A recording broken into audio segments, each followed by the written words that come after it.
Hey, welcome to the Queen's Comic Podcast. Second episode. Second week in a row, so we figured we're going to get started with Comic Cons. Yeah, we're going to do that. But first, we got to thank Mark. Oh, yes. Sorry about that. It is incredible. It's a mix of punk rock and nerdy goodness. Thank you. Yep, thanks, Mark. Anyway, let's talk about Comic Con. All right, coming up, we book our own show called the Queen's Comic Party once a month. But here's my only problem is I always try and book it around so we don't compete with another person's convention. And sometimes people don't use social media, so we find out at the last minute. But a cool comic convention coming up in Flushing, it's called Cosmic Con. They don't really have a social media as they should, but it's actually the dudes from Big Apple Con running it. Really? Yeah, because I sent them an email to vend at the show and to promote it, like cross-pollination, and they were like, oh, just email this number, and it was the Big Apple phone email and phone number. That's funny.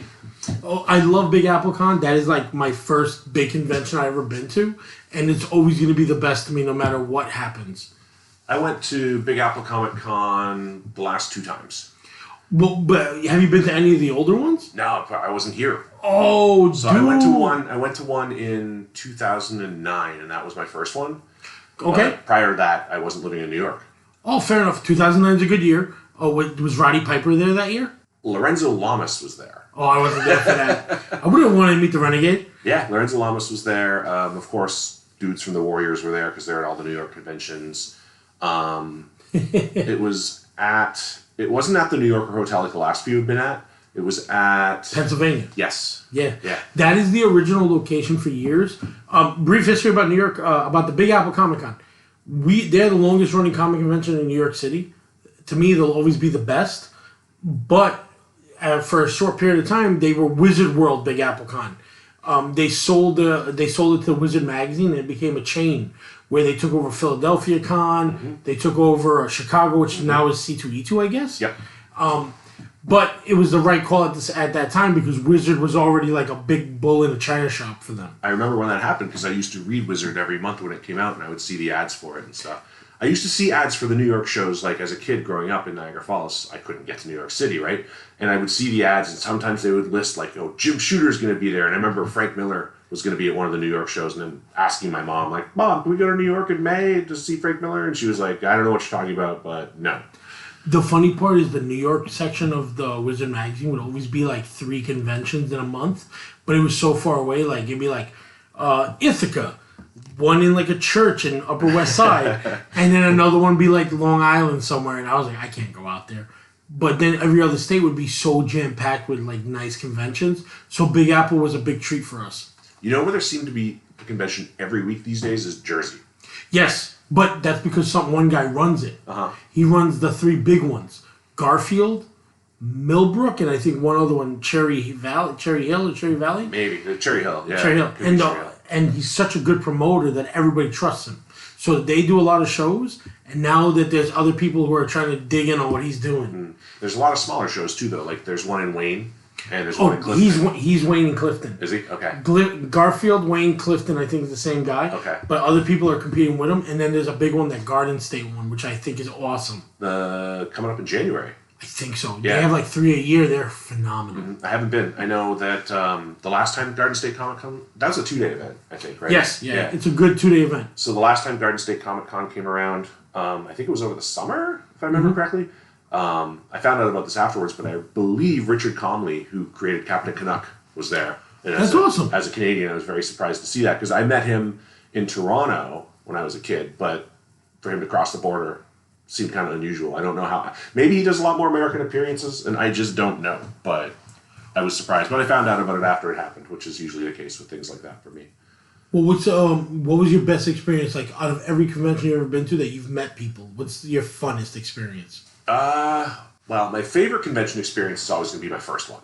Oh, okay. I specifically remember I was 11 years old. My parents had divorced. I was in kind of a bad spot as a kid. You know, it wasn't like a fun time.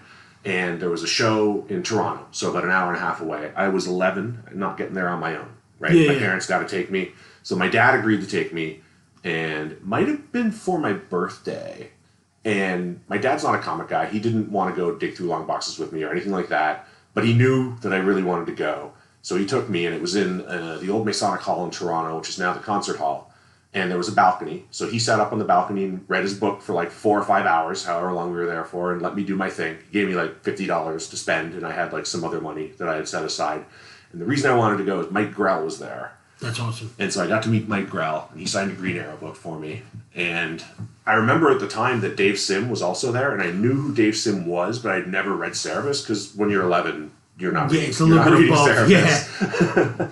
But I remember that he was there, and it was a big deal for me because I found a couple of Daredevil back issues that I was looking for that I still have to this day. And so thanks, Dad, for that, because that was really cool of him to do that. Fair enough. Did Mike Grell sign the inside of the book or the cover? Everybody was signing the insides of the book. Back in the day. This was 1985 or 86. Oh, one of our friends, if you're out there, thinking of Mike Grell, one of the flyers we're one day going to make, once we start doing more original artwork, is we're going to have Mike Grell is famous for the longbow hunters. Mm-hmm. We're going to have a flyer for long box hunters. Oh, that's a great idea. Yeah, because we have fun with that stuff. But one of the things as a collector, go out there, and if you do pick up books that are random but some are semi-key, look inside if they're signed. People have found Jack Kirby signatures on so many books, just like that. But the most annoying one is when you find something like Eternals #1 signed by Stan Lee. And we mentioned that in the last episode. Yeah, and I was like, wow, that stinks. Because it's cool to have a Stan Lee signature, but it's legitimately the book that nobody wants to be signed by him. I think I told you off microphone that it was dollar bin digging at a local store last year, and I found a book that was signed on the cover by P. Craig Russell. And I opened it up, and inside there was actually like a piece of paper that he had done and inked. He had sketched and then inked a full piece. Oh, that's incredible. So it was like, not a huge piece. It was small enough to fit inside a comic book, but it had been sitting in a dollar bin, and it was just luck of the draw. I grabbed it because I saw the signature on the front, and I liked P. Craig Russell's art, but that was really cool to find. That is awesome. You were talking about 2009, you went to the Big Apple. They had 2 a year, maybe 3 a year. The one I went to in the summertime was like the funnest time. I think I talked about the Pogs. I don't think so. I even talked about Mets Pogs. No, I don't think so. Now is the time. All right, this is a little bit dumb. I met Kevin O'Neill, and nobody knew who he was. He was just sitting in the corner. I was like, "Oh, hey, you're the guy from League of Extraordinary Gentlemen." Yeah, man, you want a sketch or anything? I was like, "Oh, hell yeah!" But you got a piece of paper? I came with nothing. I just got off the flight. I was like, why? I was like laughing. Kevin just passed away like a couple of weeks ago, unfortunately. So rest in peace, Kevin. Love that guy because of martial law. Yes, yeah, exactly. I knew him from martial law, and there was one other book where he did some covers because his artwork is so out there. Mm-hmm. It's very like gonzo. The only way I can describe it. It's wild. So I ran around the convention trying to find a blank piece of paper. Somehow at New York, at Big Apple Comic Con, I can't find a piece of paper. So somebody was selling New York Mets Pogs, uncut, like from the sheet. So I say, "Oh, how much is it?" He's like, $2. I was like, "Yeah, I'll take it." So I brought it up to him. He's like, "What is this?" I was like, "Oh, check out the other side." And he starts laughing. He's like, "Where are these?" I was like, "They're Pogs." He's like, "Isn't that like those stupid little circles?" I was like, "Yeah, they're uncut." So he drew a sketch of Mr. Hyde, which I'll post on our Instagram, and it's still in my room. It says, "Be Good Billy," and it's Mr. Hyde. That's awesome. And I love it so much. But another time, something else came up with Kevin O'Neill too. We were doing a clean out for somebody's house, and they had the Black Dossier from League of Extraordinary Gentlemen, and it came with a sketch inside. Oh, that's nice. I'm supposed to go back this week to see if it's still there. Yeah. If it is, I'm grabbing it. Of course. Yeah. Do you have a Kevin O'Neill signature inside? I do not. No, if it's there, it's yours, man. All right. The guy was like, "Yeah, give me 50 cents." I was like, I should have bought it then, but I already bought 10 boxes of books, and I was like, "Oh, keep it for yourself," not knowing that the guy doesn't care. You're right. But that convention was also the first year I met, I'm going to forget this guy's name for a second. I'm going to come back to it. One of the Daredevil artists that was really famous for the Brian Bendis run. David Mack? Not David Mack. Covers. He did covers. It's the guy who did interior art. Maliv, yeah.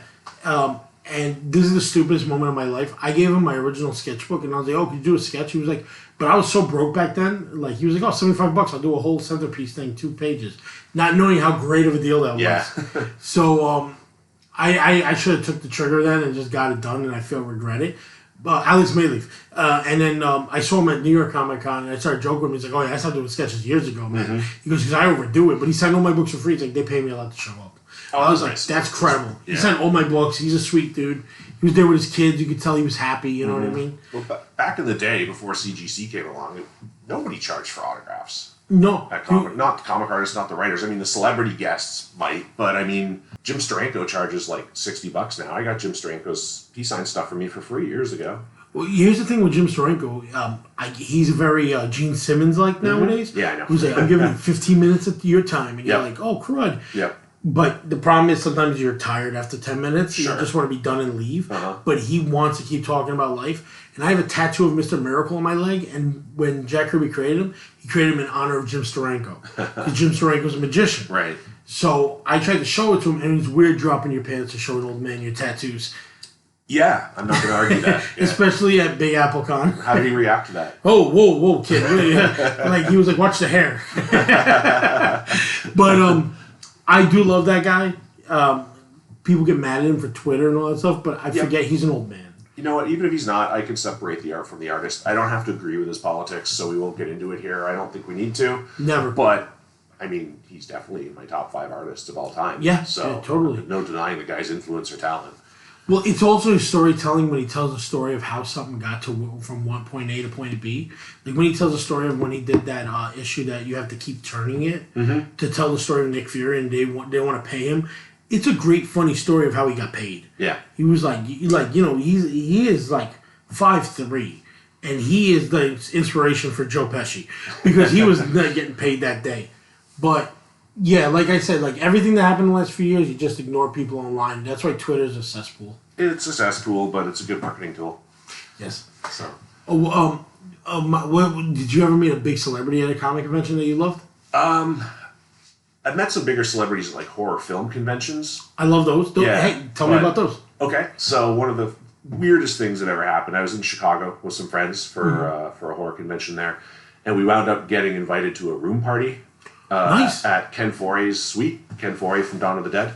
Okay, cool, cool. So I'm not entirely sure how we wound up there, but we did, and we were drinking a lot and goofing around, and like there were some other people were hanging out there, like Doug Bradley, the guy who plays Pinhead in Hellraiser. Great guy. He was a super nice guy. He was there. He couldn't get the bottle cap off his beer. Nobody could find a bottle opener, so I helped him out because I had my wedding ring and I could pop the cap off for him. So he was gracious. At any rate, Ken was kind of like in a side room, kind of maybe putting the moves on a lady. Good for him. Yeah, but the door was open, and my friend and I won't mention him by name, my friend and I were like, we gotta see what Ken's doing. So we kind of poked our heads in there, and my friend literally ran up, jumped into bed with Ken, and I grabbed a picture. That's a great photo. And then we split. For me, Big Apple would try and have a whole day of certain actors from whatever shows. And like you said, the Warriors are there sometimes. This one, sorry I'm on a Big Apple kick because I love that show so much, is William Shatner showed up. And he flew in from Canada, but his flight was late. So I was already on the front of the line with a friend of ours, and we let one of the guys from Royal named Steven, I told him, hey, just say you're my cousin, stay online with us so you don't go in the back. Oh, cool. And we stayed up there. But Mike Carbo, who's a master of taking care of fans, gave us out patches. He was like, I kind of knew he was coming late. So he gave us out Big Apple Star Trek patches of the ship on the Apple. Oh, that's kind of nice. nice. So I always had that patch. It's like my favorite. And then I got to meet him. My buddy went first, and then I went second. And the camera wasn't working at first, but you could tell William Shatner was pretty mad from the flight. And he goes, oh, you want to take another? He's like, just take the picture. He's like, let's go, man. And but also that day we met Brent Spiner. And Brent Spiner, did I tell us at the last show or no? No. All right. Brent Spiner, this is before they announced Picard. Like that he was even going to be on it. So there was no line. And we stayed there talking to him about Night Court because he played the Yugoslavian farmers. Him and a wife, and it turned out to be con men on Night Court. And I love Brent Spiner. So we hung out with him for like ever, talking trash and taking photos. And he was very, very like inexpensive to get a photo and all that stuff. He talked to us about what it was like living in Brooklyn. Because at the time I lived in Brooklyn, how expensive it was compared to where he's from. To the point, I think I gave him my business card. And I was like, if you ever get stuck in Brooklyn, we'll hook you up. He's like, oh, cool. So that's my favorite two celebrities. And what about comic creator, other than Jim Steranko? Do you have another one that you love? Okay, so Bernie Wrightson's my favorite artist of all time. Hell yeah. I mention that a lot. And I got to meet Bernie a couple of times, which was really cool. So I got him to sign a few books. He was always very nice. In hindsight, I regret like not getting a picture with him because he's passed away. You didn't think about it back then. Didn't think about it back then. No, you didn't, and you didn't really have digital cameras. So you know, I wasn't carrying a 35 millimeter camera around with me as a kid. So I met Bernie Wrightson. That was like a big deal to me. Back in the 90s, my sister was dating a guy who was also a comic guy. Really? So he and I went to Toronto for a show, and Bill Sienkiewicz was there. Nice. And that was a big deal because that's another hugger and a kisser. Yeah. Electro Assassin was a big deal to me, and you know I love his work on Moon Knight. And so we were standing in line for Bill Sienkiewicz, and I had my Electro Assassin #1 to get signed, and I don't remember what this guy had with him, but it was another Electro book. So I put mine down, got the signature, thanked him, went on my way, and then the guy I was with puts his book down, and Bill signs it, and he says, "Would you do me a favor? Would you draw like a sigh on it for me?" And Bill kind of looked at him like, "A sigh? Like, you want me to just draw a random sigh floating there?" And he's like, "Yeah, just under your signature, put a sigh there. It'll be cool." And Bill was like, "Okay." And he proceeded to draw like the lamest, goofiest, squiggly ass sigh you can imagine. You know how crazy people get for remarks now? And back then you were like, "Oh, do you mind?" Like, "Yeah, no problem, bro." Yeah. Half the time they would do it. I remember multiple times, you know, I would have the book out of the bag, but I would have the backing board behind it. And when I would hand it to the artist to sign it, or the writer to sign it, the backing board would be underneath. And quite a few times, they would see the backing board and just draw a sketch on the backing board. I have an original, Joe Linsner, the guy who did Cry for Dawn, did that for me. Mike Mignola did a Hellboy one for me. You still got that? I believe so, yeah. Dude, that's Mike Grell because I have a Hellboy tattoo sleeve. I know. Yeah. I love Hellboy. I love Mike Mignola. Matt Wagner did a great one for me. He did a picture of Two-Face, and he wrote, "To me and you suck," and a word balloon on it. Who else did one? Oh, and Richard Comey, the guy I mentioned earlier, the creator of Captain Canuck. He did one as well. That's sweet. So I've got 4 or 5 of them that I've held on to for longer than I want to think about. Mike Mignola, I love him. I always joke how I ran into him when he was like doing nothing in St. Mark's Comics. And then years later, the line was down the block. I believe it, yeah. Yeah, I was like, yeah, that's what's up. Before Hellboy blew up. Yes. So. He was still on, this was like 98. I want to say I was 13. So it was 97, 98. Okay. But that was St. Mark's Comics. I didn't go to a convention until I was like 18. So that like since then I go every convention no matter what it is. Hell, I run a convention. Right. It's how much I love this stuff. No, it's fun. Horror conventions are the best. But the New Jersey ones I love, and the New York one has a new one coming up called Big Event Horror Show. They're supposed to make a big announcement. Let's see who it is. It's mostly wrestlers. Like it's not many horror people, but I'm hoping to go back because I like to run into the guys from Trauma because they're located in Queens now, so it's always good to see locals. Yeah, and they're in a lot of the shows too. Yeah, he always keeps going and you have to go to a Trauma Dance. That's another like little convention they throw, but it's just showing movies. It's all short films and stuff. All short films, yeah. And then you hang out with Lloyd. I've hung out with Lloyd. Yeah. I got beat up by Lloyd. Did you? Yeah. He wouldn't stop punching me in the ribs, and I was like, "What are you doing?" He goes, "I thought I know you." I was like, "You know my mom." She's like, "What do you mean?" I was like, "On 11th Street, the lady who walks the bulldog, that's a bull terrier, that's my mom." He starts laughing because they lived across the street from the studio. So, and how are you gonna miss a giant green guy on the gate? My mom's like some crazy cartoon. Yep. But and Lloyd is a nice guy. Like the funny part is what's good about the Trauma is if you're an indie creator, you have a chance to get made with them. Like, look, James Gunn started off with them. He started with Romeo and Juliet. So did the South Park guys with Cannibal Musical. Oh, yeah, definitely. I forgot about that. How do you feel about... this is a little bit of a jumping topic. What do you feel about James Gunn taking over DC? I liked Peacemaker a lot. Me too. So I like Suicide Squad. Yeah, so did I. So based on those two, I'm curious to see where he goes. What do you want to see? I mean, everybody wants to see Lobo. But you know who I want to see more than Lobo? The Question. I want to see The Question. Oh, yeah. But do you want it to be... did you read the Question by Robert... was it Rick Veitch? Oh, the miniseries. The miniseries that never came out in trade. Right. And, I'll give a background to the listener. The Question figures out in Metropolis how all the drug dealers are making money, that Superman will not watch you in the bathroom because he shows respect. So all the drug dealers make all the deals in the bathroom or flush it down the system. So the Question figures it out. The artwork is phenomenal, but, it's a very Question book. You ever read that or no? I have the first issue. I'll lend it to you just to read it. You'll love it. All right. But for some reason it can't come out in trade. I don't know. I don't get it.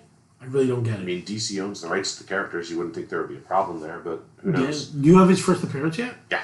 Yeah. Well, do you have it graded or do you have it open? No, I have a raw copy. Yeah. Yeah. How much? How much did you pay for it at the time, if you don't mind asking? 150. Yeah, I roughly paid the same thing for like a 5.0. Mine's probably graded. mine's probably around a 5 or a 6 somewhere in there. Yeah. Nobody wanted it. No, it was a Charlton book.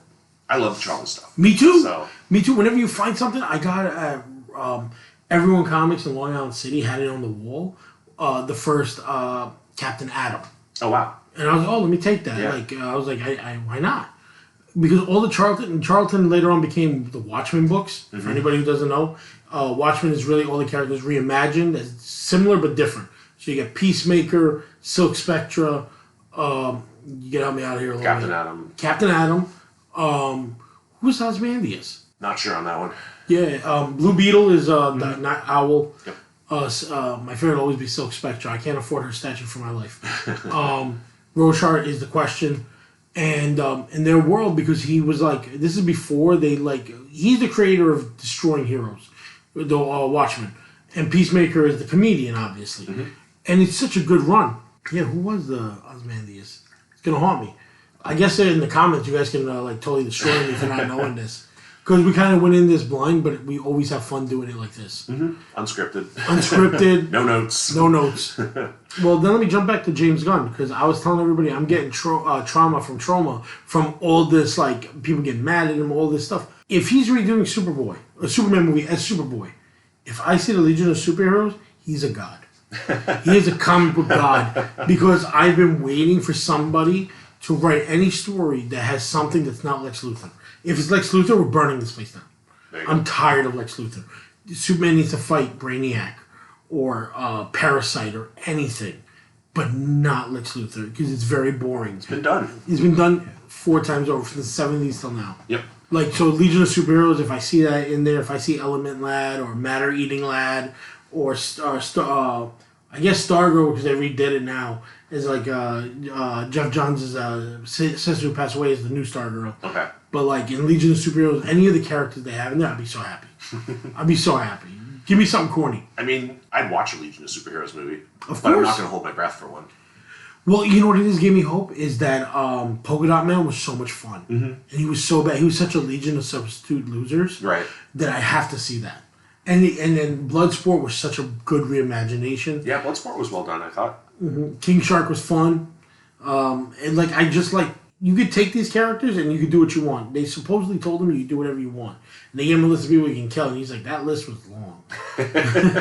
So he was like, I can do a lot. So let's see. I was a little bit upset with Henry Cavill losing out on The Witcher to become Superman again. But Black Adam took 15 years to come out. That's Dwayne The Rock Johnson's fault. Mm-hmm. You know. But then I might go into a deep dive on this one about Brendan Fraser and him, so I don't really care. Let's get back to conventions. I'm sorry. Try and stay on focus here. Okay. No, it's all good. We're always gonna go off topic, and we always should. Okay, so I got a funny story. So this was New York Comic Con, 2-3 years before COVID hit. So the second season of Ash versus the Evil Dead had just come out. He did some fun stuff at them shows. Yeah. So they had the trailer set up in the back area, just outside the main convention hall, where you could walk through Ash's trailer, and it was just kind of a goofy thing. And on the way out, they let you pull something out of a bag, and you could get a foam finger that was shaped like a chainsaw. I have that. Yeah, you could get a poster, you could get a T-shirt, and then I don't know, a couple other things like a baseball hat or something. And I pulled out a piece of paper, and I was like, "What's this?" And the girl was like, "Oh, you won!" And I looked at the piece of paper, and it was an invitation to come back the next day for a signing with Sam Raimi and Bruce Campbell and the rest of the cast. Oh, that is so cool. So I had not planned on coming back the next day because that was a Saturday, and I don't want to be in New York Comic Con on Saturday because you can't move. But I made the trip in specifically for that. And so I got in line. I got my poster signed by Sam Raimi and Bruce Campbell and the rest of the cast. That's awesome. And yeah, that was a big deal to me because I grew up watching their stuff. So. Yeah, I love the cast of that show. They're so good. Mm-hmm. I'm forgetting the kid's name. The one who becomes a god. Yeah. The kid with the flat top. He's such a good actor, and he's so funny. Yeah. That show was great. It was. The other show I have to watch, Stan versus Evil. Dan versus Evil. I don't know. It's the guy from Scrubs. Oh, okay. And it's so good. It's the the hard ass doctor that gives him all the hard time. He plays Stan versus Evil. Okay. It's amazing. I'll if I find it for you, I'll give it to you. It's a star show. Okay. For me, another convention. I met Joe Simon at the second New York City Comic Con. That's cool. Yeah, That's a big deal. And I have a tattoo of Captain America on my elbow. So I showed it to him. He was my friend's. My friend was his lawyer. Small world, like my friend's dad was his lawyer. He was like, "Oh, you meet Joe Simon?" I was like, "Oh, hell yeah!" And I was like, "Oh, what's up?" And he gave me such a detailed disgust of what Captain America was at the time, where Captain America, because this is New York Comic Con #2, this is the second year. He was like, "I don't like him fighting Muslim culture." He was like, "I don't get it." He's like, he goes, "I wasn't even allowed to write that book, Captain America 1, but we still did it because we weren't even in the war for 3 more years." That came out, 1938 or 39? Yeah. I'm going with you on this one. All right, it's like 39 maybe. We went in 41, and like he wasn't allowed. And this is another off-topic thing, but this is for another episode. We can go into detail about Jack Kirby's experience dealing with crazy Nazis in New York. But Comic-Con, like Joe Simon was going into detail. He doesn't like people versus religion. He thinks that was like not what Captain America was. So that's a cool thing about experiences at comic conventions. You can go up and talk to people and you get stuck. Yeah. And you get talking about life and like I have a great photo of Joe I'll post up as well. And he was such a sweet dude. I had nothing for him to sign. So I had like just a tag. And the funny part is I think it was for a George R. R. Martin book. And the ticket was he signed the ticket for New York Comic Con. Okay. So I still have it next to the photo of him framed in my house. That's awesome. Yeah, here's another thing. I also met Stan Lee. Did you ever get a chance to? No, we talked about that on the last episode. Yeah, so I made the line for it. I got on there. Meet people when you get a chance to. I didn't realize how short this life is. Like last year's Comic Con, I got a little bit antsy that one of the creators of Preacher wasn't there, Steve Dillon. And I'm a huge Punisher fan. Right. So I waited online and I said to him, I said, "Hey, anybody going to check on this guy while he's not here for 2 days, 3 days?" And then somebody told me, he was like, "Oh, something happened. He passed away in the hotel." Yep. And I was like, "Wow, man, you never know." Right. You never know. I might mess up this guy's name. Kim Jong-il? Kim Jong-il? No. Kim, Not him. No.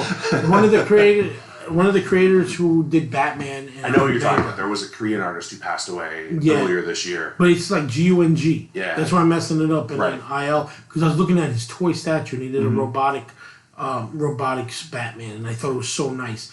And I thought about it. I was like, wow, I actually have a signed book by him. I didn't realize it from years prior. Right. And like he was like another guy for the fans. I'm here to meet you. Let's have a good time. Did you go to New York Comic Con this year at all? No, not this year. No, I haven't been since COVID. Yeah, it's a little hard with all that stuff. Yeah. I took photos with everybody. I took a photo with Joe Quesada, and he got COVID that night. So great. I was survived that night. I was like, oh, cool. Hopefully it's not me. Yeah, hopefully not. I invited him to the Queen's Comic Party because Joe is a famous Queen's Comic artist. Right. And there's always a guy at the Drift that's like, "Oh, I used to be roommates with him." And I told him, he goes, he's not my wife. I've only lived with my wife or by myself. And I was like, even in college? He goes, "Oh, maybe." He's like, "The guy likes to play pool? Maybe." You know who I got stuck talking to was David Lloyd, who did V for Vendetta. Oh, really? So, yeah, he had come to Toronto for a show, and there was no line whatsoever. And I'm like, this guy drew V for Vendetta. Yeah, like, which is phenomenal artwork. Which is great, right? So I'm like, I had brought all 10 issues with me, hoping that I could get them signed. And he was like, "Yeah, of course I'll sign them for you. No problem. Obviously, I'm not busy." I hung around talking to the guy for like 15, 20 minutes. He was the nicest dude. He was great. And again, all signed on the inside. Larry Hama does a lot of signings everywhere. He's another guy. He's also G.I. Joe's Tunnel Rat. As a tribute to him, they made him a G.I. Joe. Okay. And he's a Vietnam vet. We went to meet him. He signed all my posters for 2009, and I was like, "Oh, I learned how to speak English from Ninja Turtles and G.I. Joe." And he was like, "Really?" And I was like, "Yeah, I learned how to read from G.I. Joe." He signed all my posters, but then the dude came with a stack of books and handed it to him. And Larry was like, "I got no problem signing it." He was like, but he just started signing the cover, because not the cover, the plastic.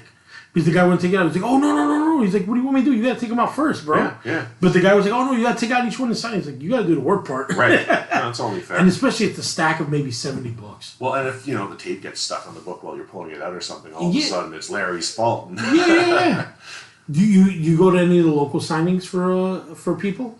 Well, you mentioned Lloyd Kaufman. I went to a signing with Lloyd Kaufman at Forbidden Planet.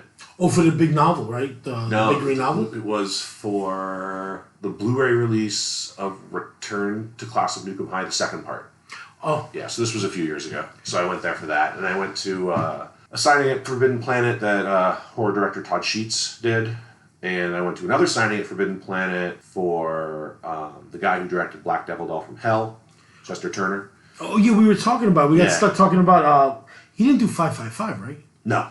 He did Tales from the Quad Dead Zone and Black Devil Doll from Hell. I told you I was with Matt when he found Tales from the Quad Dead Zone. Short quick side note. There's a documentary called, what was it called? Adjust Your Tracking that you can watch on Amazon or YouTube. And in there they talk about this movie called Tales of the Quad Dead Zone. That one of the guys who found it was actually our friend who's the manager of Forbidden Planet. And I think I was with him in New Jersey when not New Jersey, in Staten Island. When he found it, and it was like $3.15. It's like a $1,300 film. It's a crazy rare tape. Yeah, and so one guy had it tattooed as a half sleeve on the documentary. I was like, oh wow, I love VHS heads. They're great. Yeah. I met at Forbidden Planet Joe Bob Briggs. Oh, that's cool. Man, I am a dwarf next to this man.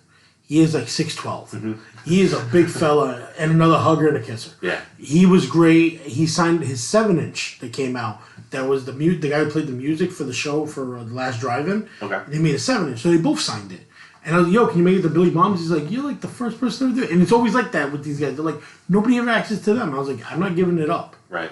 I grew up watching you. I saw you lose your mind over Friday the 13th not being in a row to show on a marathon on Monster Mania. And I saw you tell the Warriors, the movie The Warriors. Did you ever see it on Monster Mania? Not on Monster Mania. I know the movie very well, but I didn't see it on Monster Mania. It's legendary. Let me set up the scene. When he was hosting the show, he had the poster, he had the New York City subway poster to show where they would stop and what gangs they were fighting. And it was so cool seeing something like that for somebody to think outside the box and write it like that. Yeah. I love Joe Bobber. I love you, Joe. Any other signings in any other comic shops? Not local ones. I went to a Bruce Campbell book signing when I lived in Oregon. Was he cool to sign anything but the book? No. He was just signing the book at the time. He has an issue where... But it was mentioned ahead of time that he would only be signing the book. Fair enough. At least they told you up front. Right. He got shafted on some royalties on a lot of stuff. Mm-hmm. So other than his new book that he's writing, Sergeant Rock, he will not sign comic books that like have Ash in it because he gets nothing from there at all. Right. Like the royalties are sold. Hopefully one day I can get him to sign my original 3 books from Army of Darkness. Oh, the Dark Horse miniseries? Yeah, that one with the beautiful painted covers. Yeah, and John stuff. Bolton artwork. Is it John? Really? I believe so. It's so good. Yeah. So good. I want him to sign it, but there's some stuff I know you can't bring, so I don't bother. Mm-hmm. You know, but he's definitely on my list of like I gotta get a photo with him. It's funny you talk about people not wanting to sign stuff that they don't get royalties on. I went to Chiller Theater in New Jersey, and this was 2002, I believe. Wow. And David Friedman, the producer who worked with Herschel Gordon Lewis to make Blood Feast and 2000 Maniacs and all those gore films, he was at the Something Weird video booth, and I knew David Friedman was going to be there, so I brought my Blood Feast comic to have him sign. Kick-ass. That Eternity put out like way back when. He sees the comic and he's very gruff and he's like, "What is this, kid? Where'd you get this?" And I was like, "I got it at a comic store like years ago." And he's like, "This is bootleg trash. I've never seen this before. This isn't authorized. What the hell is this crap?" And he starts kind of going off. And I was like, "Oh, I'm sorry. You don't have to sign it then if you don't want to. I didn't want to upset you." He's like, "Nah, it's not your fault, kid. Not your fault. Give me that thing." He signs it for me and hands it back to me. And he's like, "So you're into this type of crap, huh? You like these crappy movies? You like this stuff?" And I was like, "Yeah." And he's like telling stories for like half an hour. There was nobody there who really wanted to hang out with him. So I'm like, yeah, if I could hang out and listen to David Friedman talk about exploitation films from the 60s and 70s for 20 minutes, of course I'm going to do it. That's my big fear. No, not that I'm talking about getting stuck with them. Mm-hmm. My big fear is that people forget how good these VHS movies were. Well, these weren't shot on video. These were shot on film back in the 60s No, I get and 70s. that. But the 80s era of all these good films, people are into newer stuff now, but they're not checking out all that good shit from back then. No, I mean, the boutique video labels keep it out there, which is great, but it's still a niche market. Yeah. Sure. But it keeps getting smaller. It does. It does. There's another announcement. Flying Fox Tavern is gonna try and have movie nights now with just VHS exclusive. That's fun. And it's gonna be stuff like that. So hopefully we can bring a younger crowd. And if you want to hit us up, we'll tell you some cool movies to check out. So are they doing it like just shot on video stuff, or they're just using VHS tapes to VHS tapes. Okay. But here's the thing: they want to find more hosts. So I'm looking at you, pal. Maybe because already our friend is doing from Play Gold Magazine is doing a once a month show called like History of the Know, or like it's a lectures of the know, and it's like weird lectures from like famous people that like are like underground famous people, but it's once a month. So they're all dying for like more material, more people, more content, and if it's out there for people to go to, it's cool. Right. You know. So let's get back to comics. Yes. Sorry. What'd you read this week? I brought a stack. So the first issue of Riddler Year One that DC put out. Is that the one by Matt Reeves?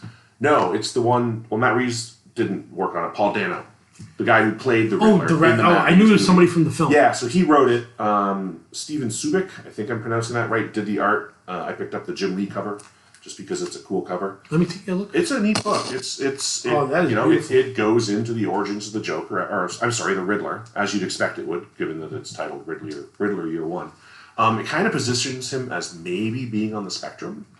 It felt like that acting-wise on the movie. Yeah. But it's not disrespectful at all. It's if anything, it's kind of thought-provoking. You feel some sympathy for him based on what he goes through in the first issue.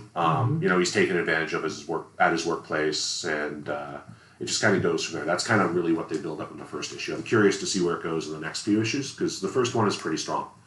This is a strong cover for Jim Lee. I'm not the world's biggest Jim Lee fan. But it doesn't even feel like Jim Lee. It doesn't, no. But it feels like so talented. That cover's He's fantastic. talented, but I'm used to like everybody strong, muscular. He's extremely talented. I like Jim Lee as a cover artist. I don't feel like he does like interiors as well as cover. No. But that is... Look at the top with the eyes. I know, it's so cool. So cool. It's one of Jim Lee's best covers, I think, ever. What'd you think of the movie overall? I liked it. I loved it. Yeah, I really liked did. it. You know what it is that I was in the movie theater and I was eating popcorn, and when he reveals that there's more people out there, I had a moment where I shot popcorn out of my mouth and I looked at somebody next to me that I didn't know. This movie has everything.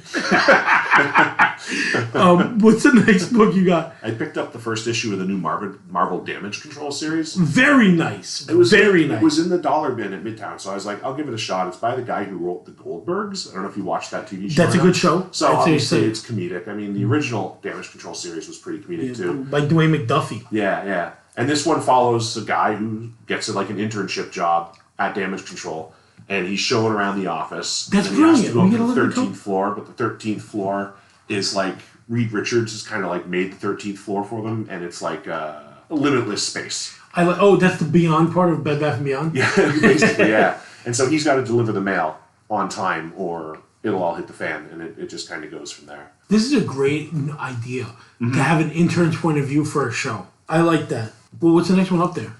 Specs #2 from Boom. I don't know if you've read Specs or not. Not yet. So it's about... this is the guy from Kanto. I think so. Oh, I might be lying. I'm wrong. Yeah, I don't think it is. But you know what it is? Everybody's named David M. Right. So the basic story on that is that there's two friends, two boys. They're early teens, and one of them is gay but not out of the closet. Okay. He's got a crush on his best friend and doesn't know how to approach that. That would be a tricky situation to deal with, and because he cares about him, he doesn't want to ruin the friendship.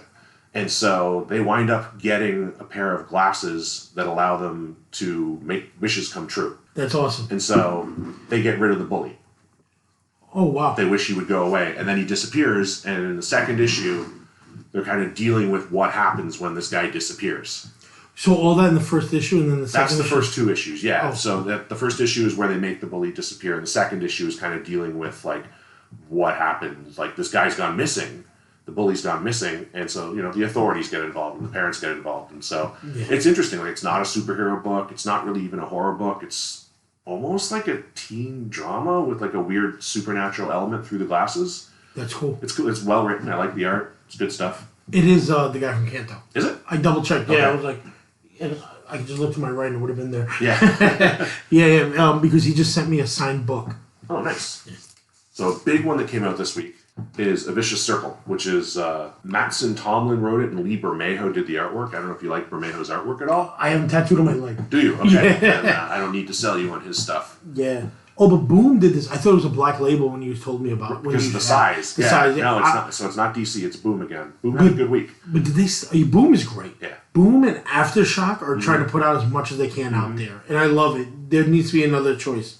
His artwork is great, but what's this one about? So, it's complicated. There's a guy and his wife. They're kind of hanging out, a black couple, and they've got a guy in their basement, and you're like, why do they have this guy in the basement? And as the story progresses, it turns out that the husband is like from the future, basically. And he's been chasing the guy in the basement for who knows how long. And anytime the guy in the basement kills somebody, they wind up in a different time period. So because this guy's been in the basement for so long, the man's been able to put down some roots, have a kid, get married, start a family. And then the guy gets out. The guy in the basement gets free. And so, if you flip through like the last few pages, you'll see that like he's flipping through like different time periods. They're kind of chasing each other. So there's like almost a little bit of a time cop element to it, but a lot more of a horror story. It's going to be. It's wild. Yeah, sorry, man. Like I did not expect that when I opened it for it to be black and white into color. Yeah. Into different types of art. Yeah. And then travel. That is trippy shit. It is some of Bermejo's best work, I think. I don't know how long he was working on it. Obviously, a lot of time and care went into making that look as cool as it does. What a world! Yeah, it's very. The color part looks very. All right, the beginning part is very vintage style. Mm-hmm. The second part, Blade Runner. Yeah, definitely. Total Blade Runner. Yeah, the influences are there, but it's cool. It was a good read. And then some older stuff. Rather than we're going down the deep hole. Going down a deep hole. Mr. Monster, number 10 from Eclipse Comics, the 3D issue. I have 2 trades from them. The third trade is very elusive for me. I can't get it. Yeah. But the compendium is coming out. Okay. And I've been waiting about 2 years for it. It keeps canceling and coming out. I love the Mr. Monster stuff. Yeah, they're so stupid. Right. They're so much fun. I love him. His early books look like Bernie Wrightson designed them. Mm-hmm. But everybody's a very megaton man, like big, out of shape. Over the top, yeah. Do you have a statue? No. There's one single Mr. Monster statue out there. It's a bust from his waist up of him fighting like an octopus type thing. Or, I've seen that. Yeah, I've seen that. Only one exists. I've been looking for it. The cool thing about this issue is it's the last issue, and it's sort of 3D. Trippy. Yeah. So like parts of it are in 3D and parts of it are not. And I'm talking about like the same panels. Oh, that's cool. Yeah, so if you read it with 3D glasses on, you'll see depth and you'll see creatures that you don't pick up on if you're reading it without the glasses on. I regret leaving my 3D glasses in the basement. I'm just looking at them. Another one I picked up, the first issue of Caligula from Avatar Press. I bought it based on the fact that David Lapham wrote it. What a brilliant writer. Yeah, he's great. He's great. Stray Bullets. Stray Bullets is fantastic. The Lodger was really strong Didn't too. read that. Lodger just got optioned, so for either a movie or a TV show. Did you read City of Crime from Batman from David Lapham? No, I haven't read that one. It's a good, self-contained, like 8 issues in one trade. Okay. Good to read. You know what I mean? Like, David Lapham with crime, his mind is somewhere else. Oh, yeah, he's fantastic. But this is about as far away as Stray Bullets as you can get. Of course, it's set in the Roman Empire, and it's Caligula. Probably don't need to go into the detail on it, but not for kids. Almost definitely, it's Caligula. Judge Cal over here. Yeah. And then I grabbed, where did I get this one from? Weird Mystery Tales number 18. It's a DC Bronze Age pseudo-horror book. Is that a Godzilla type on the cover? No, not especially. It's just kind of a sea monster type thing. From 1975, so it's as old as I am. But the neat thing about this issue, it does have some significance in that it is... I don't remember what the significance of it is. Let me look it up. I bought it because it has a cool sea monster on the cover, and, you know, for some of us, a cool sea monster on the cover is enough. It's like apes in DC. Yeah, exactly. I love anything DC put out during that time, that weird mystery stuff, or like weird tank stories or something like that. Yeah, their Bronze Age horror stuff is the best. It's fun. All right, so did I just miss the page? Because it has a 1-page promotional story with Lucien the librarian, who wound up being a big part of Sandman. Oh, wow. Yeah, maybe I flipped past it and I missed it. I know exactly who you're talking about. Yep. Yeah. Who played him in the show? Oh, here he is. Yeah, that's the first appearance of Lucien right there. No shit. Yeah. Would have never thought that. But he shows up in other weird mystery books, right? Yeah. Yeah, now I never really put it 2 and 2 together on that one. Right. And then the last one that I read this week was Last Gasp's White Comanche. which I'll let you. This is another one that I bought mainly for the artwork. Look at how... It was done by Jackson. I don't know if you know his stuff. No. Jaxon, the underground cartoonist guy.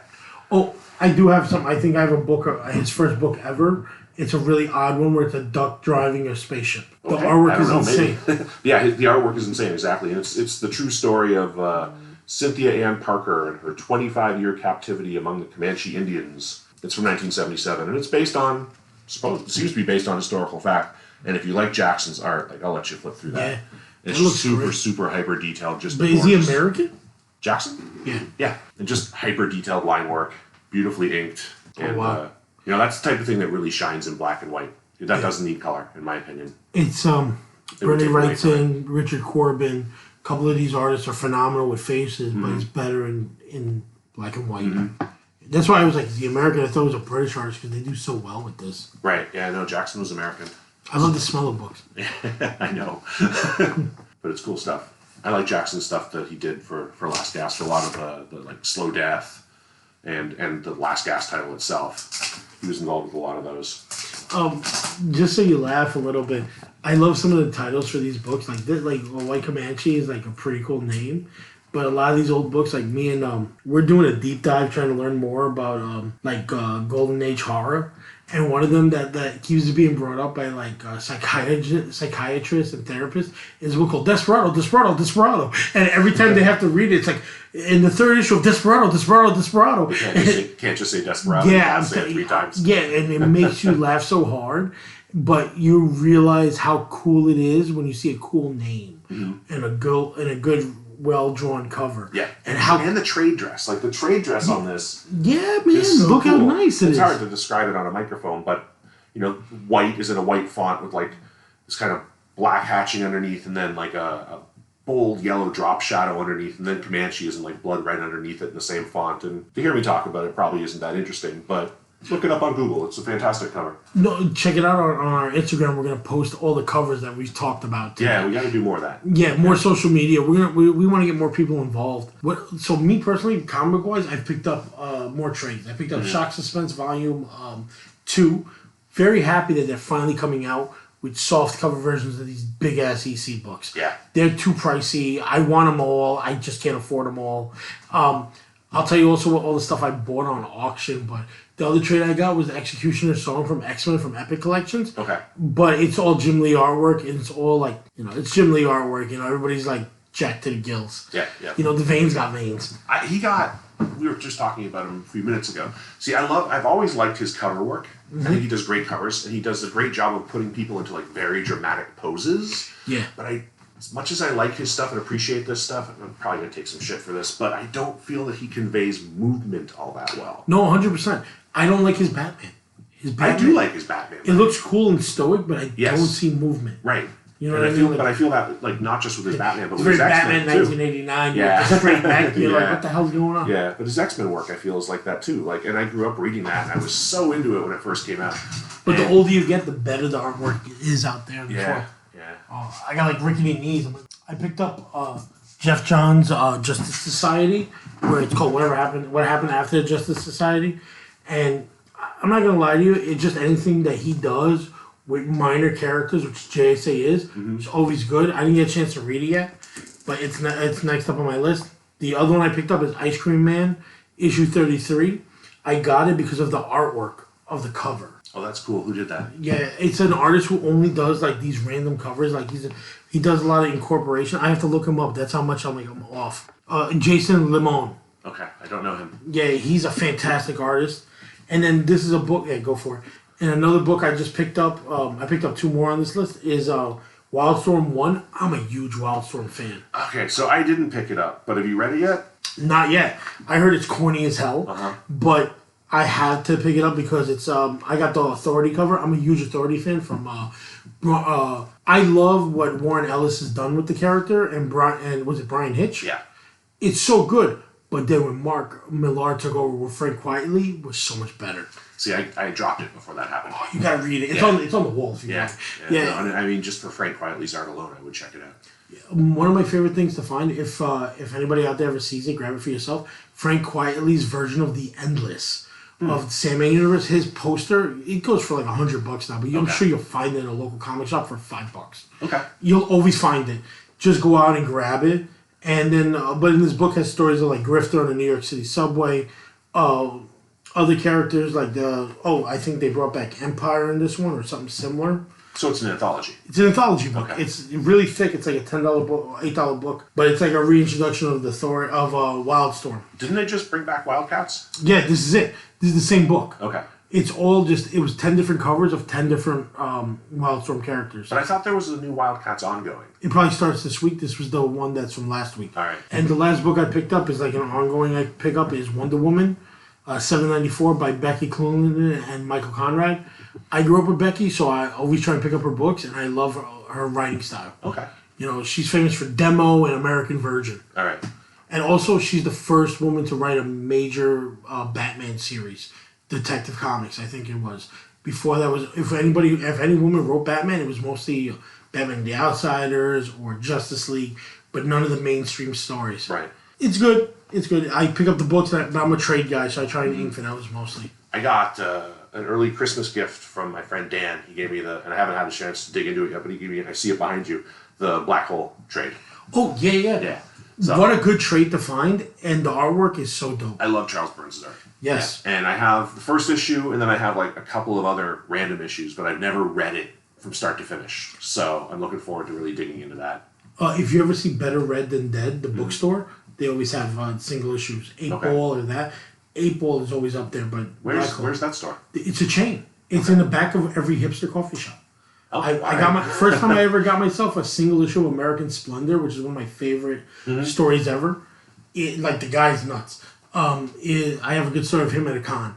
Like that's ridiculous. Hopefully, so I got one American Splendor from there was from the coffee shop, like number 13, where he's talking to his coworker from the hospital. Okay. It's like a guy who's if you saw the movie American Splendor, it's the African American gentleman who says that everybody's in a rush but nobody's going anywhere. Him on the cover that shows up on the show. I was like, yeah, I got that now. Was this the Dark Horse series? No. This is the original American Splendors he released, number 13. Okay. So they were magazine sized. Magazine sized, but you never see them. No, Nobody ever gives them up. I went to a flea market about 2 years ago. It was Meadowlands in New Jersey, but COVID was happening, so there was like nobody there. There weren't a lot of comic vendors or anything like that. But I'm walking back to my car and I see this lady. She's got like a box of like old magazines and stuff. So I'm thinking, maybe there'll be some like Fangorias in there or something, right? So I start looking through them, and there were a couple issues of Art Crum's Weirdo. Cool. And then there was an issue of American Splendor. Nice. And so they weren't priced, they weren't bagged and boarded, but they were in nice shape. And so I asked her, I said, how much are these? She said, those old Mad magazines, those are $1 a piece. That's cool. So I was like, fine by me. I have another good story about when I was 15. There was a street vendor on St. Mark's Place, and he sold 2000 AD oversized magazines. I had no idea what these were. Right. And I was I bought a bunch of them. It was like 50 cents each. Yeah. But they're oversized, and they're very thin. Yes, they're like they're newspaper print. Yep. Yeah. But he was like, yo, if you're a fan of comics, here you go. He gave me a badge from Judge Dredd, and it was on my punk jacket. Oh, nice. Till I was 20-something, and it fell off in a show. You know what I mean? Those 2000 ADs, those early ones are hard to find, especially, maybe in the UK they're easy to find, but around here they're very hard to find. Yeah, it was so weird to have a guy randomly just have it on the street. He was selling it on the sidewalk. He would have because it's not illegal to sell comics or magazine on the street or books. Right. So people would set up and just sell them. And they were all nice guys about it. Oh, yeah, go check it out. Yeah. They're a pain in the ass to store. Yes. And people like to fold them, and I hate that. I hate that so much. Hard to find them unfolded. Yes, yeah. I'm like, this is not mailed, bro. No. At comic conventions, I see a lot of people like to pick up subscription comics where they are folded dead center. Yep. And the most famous one, I think, is Spider-Man 20 because that's exactly where the web folds in. So you don't even notice it. But if you can get a subscription copy with a mail to you, people love that one. That's cool. But that's like 64. Yeah. I think I have that one only because it's the first appearance of Matt Gardner, who becomes Scorpion next issue. Oh, right. Yes. But everybody wanted for that cover, but the next issue is where he's throwing Spider-Man in the costume. Yes, I know what you're talking about. What about this year? What conventions are you looking forward to? King Con's coming up in March in Jersey. How was that? I've never been yet. I went to the last two, and I had a great time.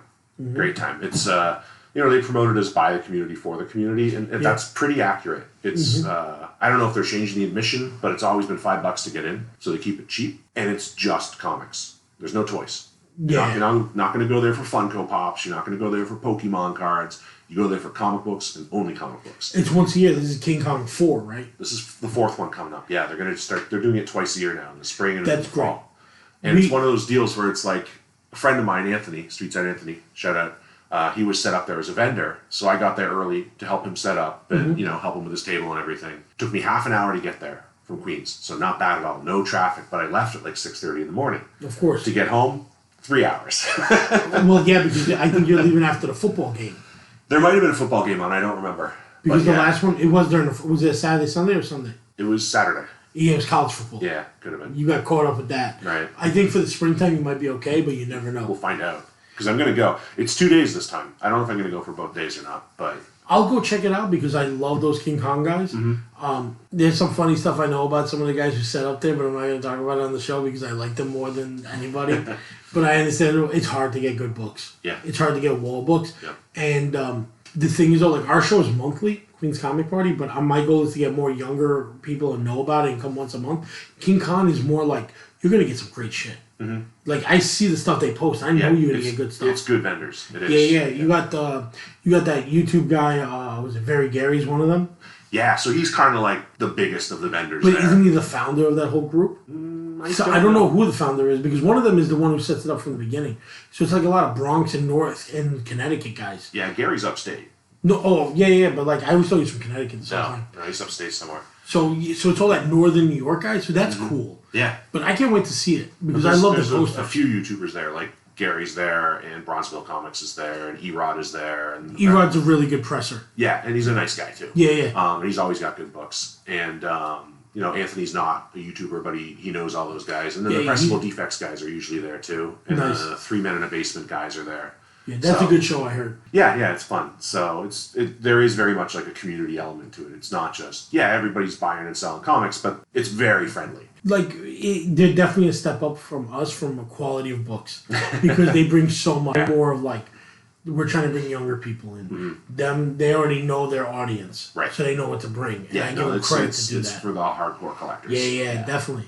Like, there's going to be cheap books there, but not like what people want where they want dollar books. Right. You're going to get like what you really want. Yeah, well, there's dollar books too, but it's like you say, like it's a good mix because you'll find dollar bin books, but then the guy over there's got an AF-15. Yeah, and you could finally hold it like Streetside brought First Appearance of Loki, and I was blown away by that. Yep. But I want to see that in Comic Cons. Right. You know what I mean? Like I don't want to see just Big Apple where they have just the Golden Age guy who only sells Golden Age. But I love that too. You know what I mean? I want to mix up, and King Kong seems like a good mix up. It is a good mix up. There's room for everybody. So whether you're a Golden Age specialist guy or whether you got dollar books, as long as you're all about the comics and just sharing the love, then it's a fun show to attend. I can't wait to see the guys who will start going there, recording for YouTube and saying how they're going to flip it at their store and not tell you they went to King Kong. That's the only thing I'm annoyed about. If you're ever at a show, just say where you're at. Shout out the guy you bought from to give him a little bit of press. Yeah. Everybody deserves a hand. Like, doesn't cost anything to do that. Yeah, like everybody knows I run Queen's Comic Party, but in most YouTube people shows, it's like, the show this guy Billy runs. Just call it the show. I'm not the main star of the show. I'm just a vendor. Yeah. You know what I mean? For me, it's gonna be, of course, New York Comic Con. New York Comic Con is gonna be good. Big Apple in March has Roy Thomas this year, so that's gonna be fun. That's cool. All right. Yeah. Might have to get some Conan signed. Yes. And he is such an easygoing guest. Like, Queen's Comic Party reached out to him, and he was so easygoing. He's like, just give me an idea, and then this is how much it costs, and then you'll take care of yourself, and you're like, wow, that's fair. Very fair. But he's a fun guy. What's cool about Big Apple, I guess CGC is going to be there for all the people who want to get books signed with CGC, so that's cool. Right. He's the big star for this one. Jim Shooter was the last one, not this past one, but not Jim Shooter. What's the guy? Jim Starlin. Yeah, Jim Starlin was at one a couple of events ago. Yeah, I was. What an easygoing guy.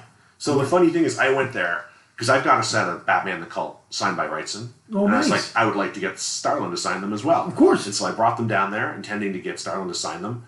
Couldn't find him. I was like, where is he? You couldn't find him. I can't find him. Well, he was giving a panel in one of the side rooms. while I was there. And so then I never went back to the area where he was supposed to be doing his signings at because I got distracted and ran out of money. I was like, all right, time to go home. Yeah, so I missed him because it was the hour I was looking for him. He was off doing a panel. That had I known about, I probably would have sat down and listened to because he's a great guy. But, yeah, great storyteller. Yeah. I got stuck talking to him because I bought a print off of him for my nephew of Thanos, and he was like, "Oh, he's a big fan." I said, "Yeah, man, he loves your books. He collects all the trades, though." Yeah. He's like, "Yo, kids love trades." I was like, "Yo, dude, you have no idea. That's what like a lot of these youngsters collect." And he was like, "That's cool." He's like, "That's cool." He's like, "Because then they read the whole story without stressing about finding it." Right. Yep. And it's cheaper. Yes. Or you get it from the library to get you started. Yep. Library needs to be the gateway drug for this. It really should be, yeah. So I guess we're gonna wrap it up. We're past an hour at this point. Oh, that's a first for us. Yeah. Let's see how much cursing has to be edited out. No, we're not editing anything. We'll see you at the next show. January 22nd is going to be that Cosmic Con in Flushing, Queens. Please look it up because you never know. You might find some amazing stuff. Next Queens Comic Party should be January 29th. All right. And that's going to be in... What's that again? Catholic War Veterans Lounge. Post 870 in 61st Street in Woodside. We're going to have it posted, of course, on the page. Right by the 7 train. Right by the 7 train, right by the Long Island Railroad as well. And always repost, share, and spread the love of comics to everybody you can. That's it. Bye. Bye.